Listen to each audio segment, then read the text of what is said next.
Hello student as biology classes. आज हम लोग पढ़ने वाले हैं इन्वायरमेंटल फैक्टर या इन्हीं को कहते हैं इकोलॉजिकल फैक्टर। जीव के चारों ओर का परिवेश उसका इन्वायरमेंट वातावरण कहलाता है। जीव पूरी तरह अपने इन्वायरमेंट या वातावरण पर निर्भर होता है। वातावरण के विभिन्न घटक जैसे light, temperature, water, soil etc organism की विभिन्न क्रियाओं को सीधा प्रभावित करते हैं।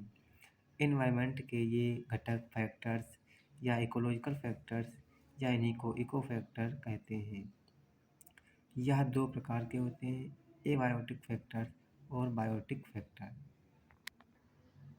इकोलॉजिकल फैक्टर्स को एक ग्राफ के रूप में क्लासिफाइड किया गया है। इन्वायरमेंटल फैक्टर या इन्हीं को इकोलॉजिकल फैक्टर कहते हैं। इन्हें टू पार्ट में डिवाइड किया गया है, एबायोटिक फैक्टर्स या बायोटिक फैक्टर्स।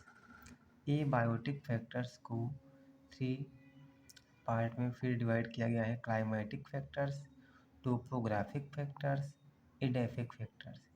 क्लाइमेटिक फैक्टर्स के अंतर्गत एटमॉस्फेयर या air, light, temperature, humidity, water, rainfall, precipitation, wind, fire etc आते हैं।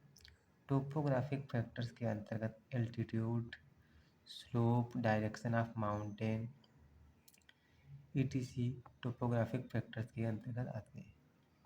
अब बात करते हैं एडेफिक फैक्टर्स की। एडेफिक मीन्स होता है सॉइल।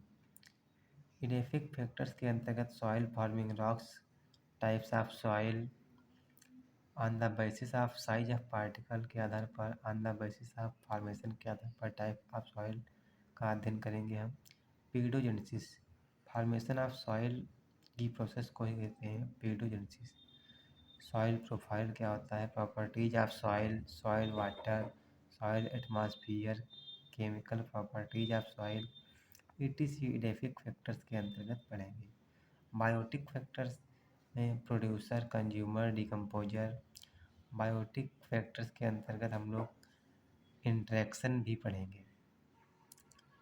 आज के लिए इतना ही, धन्यवाद।